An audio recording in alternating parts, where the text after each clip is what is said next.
Hi everyone, welcome back to WHU TV. My name is John, your host as always, and I hope you're all doing well as I always do. This is the preview of West Ham versus Leicester live at the London Stadium at 2:05 kickoff on Sunday afternoon, live on Sky Sports in the Premier League.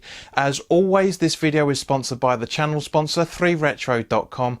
Please click the link in the description below that will take you directly through to the West Ham section of their website, where you can purchase some very nice retro gear, guys, as you can see from the icon up here, along with Clout and Blue track jackets, polo shirts, sweatshirts and t-shirts, to go check those out. Any purchases made through the link in the description below, the commission that the channel would normally be getting, I'll be sending directly onto Iron Supporting Food Banks, the charity within the Newham area that I've been helping guys for a long time, which are the guys that I've been asking you to donate to since December. They're helping those in the Newham area when they need it most. So let's talk about the officials for this game. The referee is Mike Dean. His assistants are Ian Hussin and Mark Scholes.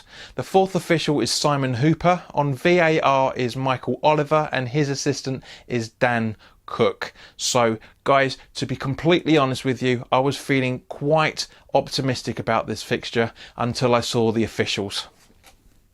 Mike Dean and Michael Oliver both together officiating when we're trying to get into the top four.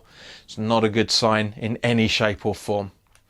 Now, last time out in the Premier League, Leicester lost at home 2-0 to City to goals from Mendy and Jesus in the second half.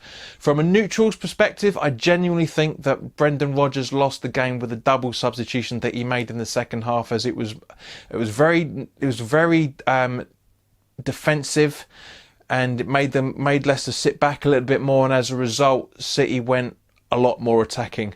Former Fox Mahrez shot wide a few minutes after Jesus' goal, but as for all their weaknesses that Leicester have only lost one game away in the Premier League, which is away to Liverpool. So can we make it their second league defeat of the season away? I genuinely hope that we can. I really do hope that we can, because at the end of the day, guys, if we get all 3 points from Leicester, you know, we're only 2 points behind them, if I remember correctly, as a result of that. So, as James Feather likes to say, it's on for this fixture. It really is. Now, Brendan Rodgers has been playing Leicester in a 4-2-3-1 formation all season. A formation that we know how well that works as well. But at the same point, I know we also know how to exploit that formation as well. Brendan Rodgers has been very regimented, shall we say, with that formation, as has Moyes has for the majority of the season. But there are weaknesses with that formation. If we are genuinely gonna beat if we are genuinely gonna beat Leicester, then we need to keep their high goal scorers quiet. For example, as we all know, Jamie Vardy has 14 goals and 7 assists, so that's their highest goal scorer so far this season. Harvey Barnes with 13 goals and 4 assists, Iheanacho with 12 goals and 4 assists, and Maddison has scored 11 goals and has got 7 assists. Now, PremierInjuries.com show long-term injuries to Justin and Morgan due to a knee and lower back injuries respectively. Harvey Barnes is ruled out due to a knee injury until early May. Now, I can never ever remember how to pronounce this guy properly, so apologies, guys. It's Sionchu or Sionku. I think Sionku is isolating from coming back from the Turkey team due to over the international duty, because apparently a lot of the Turkey team picked up some cases of COVID, so he's isolating, but he could be back for this fixture. And Onga is 25% chance of returning from this fixture due to a thigh injury, so he might be in the squad if he's going to feature at all. Now, as we all remember, last time out we played Leicester in October, where we beat them 3-0 at home with goals from Antonio, Fornals and Bowen. There's a very good chance that this was West Ham's best performance of the season. It's certainly up there. It's I don't think there's been much better performances over the consistent 90. Maybe Man City at home. Possibly Arsenal away.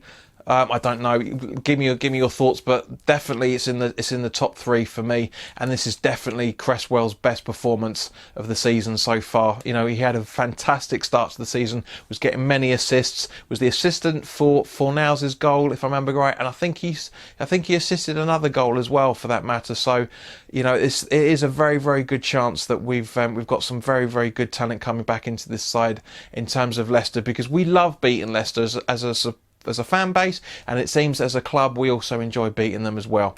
Now, over the last 4 weeks, 2,200 viewers that have been viewing these content over the last 4 weeks have not been subscribed. So by all means, please do hit the subscribe button and hit the notification bell if you're new to the channel. You know, we've had a couple of subscribers tonight, which has been fantastic.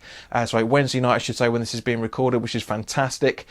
So we are 14 away from hitting 1,800 subscribers. Even if half of you, 2,200 people, even if half of you hit the subscribe button and more importantly, hit the notification bell to know when new content is going up, both recorded and live, then you'll get us 3/4 of the way to 3,000 subscribers. But it'd be nice to try and get to 2,000 subscribers by the end of the season. I don't think it's going to happen, so we'll have to be at the very latest look to 1,900. So so as I say, it's 114 subscribers away as of the time of this recording.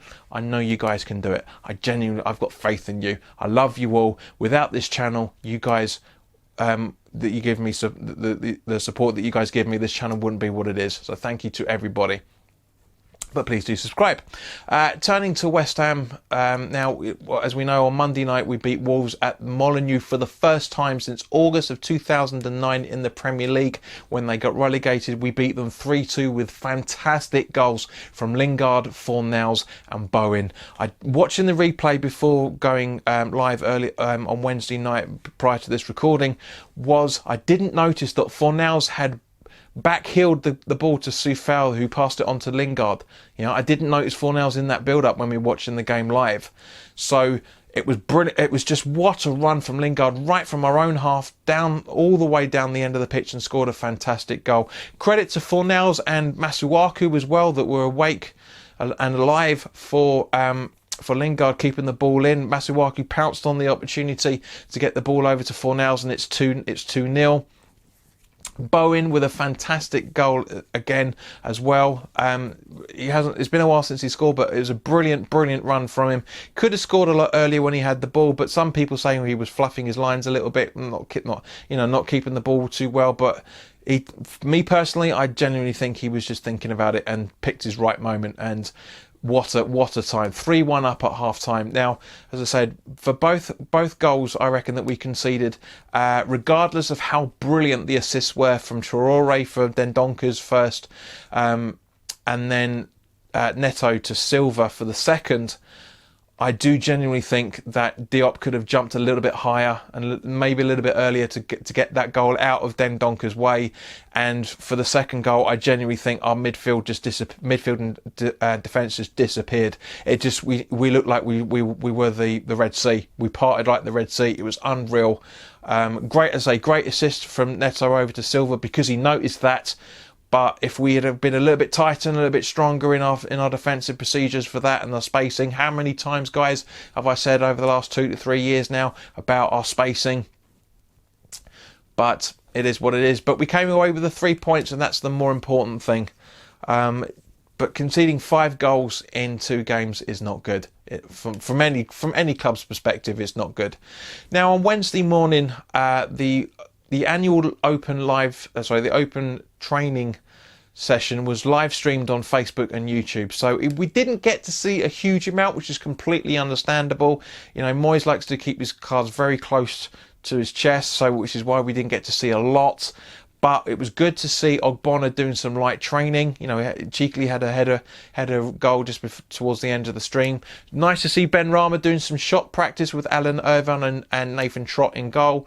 You know, weaving in and out of the dummies, or the mannequins as they're referred to. But he didn't score many goals, which is a bit of a shame. And the goals that he did score were pretty average for a player of his ability. But it's nice to see that he's trying it. He's trying it all the time. It was nice also to see Yarmolenko jogging down the line, so he's getting slowly back with his recovery, which is good. Frederick's also doing some individual light training with Stuart Pearce, doing the kicking the ball here and there. Again, running around the dummies. Very, very good. Nice to see those guys coming back. But unfortunately, PremierInjuries.com don't show any details as of the time of this recording of an estimated return for Rice. Now, as we know, he's still being assessed, as is Antonio for his hamstring. Now, X confirmed the other day that he was pulled off. Antonio was substituted just as a precaution to make sure his hamstring wasn't playing too much of an issue, because we know that he has quite an issue with that. But at the same point, apparently he's still going for further investigation. PremierInjuries.com shows there's a 25% chance of him returning to the squad for this fixture, as is Randolph is still being assessed, as Ogbonna, but Ogbonna could maybe, the earliest we could be seeing him is next weekend, which is fantastic for the Newcastle away game. X has also confirmed that Lanzini wasn't in contention for the Wolves game because he's suffering with a knock. So we'll have to wait and see with that. Now, as a result of this, I am genuinely struggling with the starting 11, who I was going to select. There's a lot of people that have been calling for Diop to be dropped and Balbuena to go in his place. Totally agree, completely agree. I don't think this is the right fixture for Noble. I've taken it on good faith that Antonio starts for this game, and as a result, this is my starting 11, because if Antonio's not fit, I haven't got a slightest Danny who we can play in defensive midfield alongside Souček, or who we can put in midfield to be a midfield four if Antonio's not fit. I'm struggling big time, but as I said, this is the starting 11 that I'd like to see. Fabianski in goal, with a back four of Soufal, Dawson, Balbuena and Creswell. Souček as the holding midfielder, with Bowen, Fornals and Benrahma in midfield, with Lingard and Antonio up front. So guys, thank you very much for watching. As always, put your comments in the comments section below. Let me know your thoughts. Do you agree with the starting formation? I know it's a little bit of an ad hoc here, but it is what it is. We can only do so much, especially with the thin squad that we've got. Let me know your formations. Let me know your predictions as well for this for that matter. As I said earlier, it'd be very nice for us to get all 3 points and only be 2 points behind Leicester. If you like the video, then by all means, please do like it. Share this content with anybody that you feel may want to watch it, and enjoy the rest of your weekend, guys. And I hope to see you at 10 to 2 on Sunday afternoon when we start the live watch along for the Leicester game. It'd be great to see you all. Enjoy yourselves, take care, look after yourselves, be kind to each other, and look after yourselves more important than anything else. We're so close to coming out of lockdown, we can taste it. We're nearly there, our lives are coming back. But in the meantime, guys, look after yourselves, and I'll see you soon.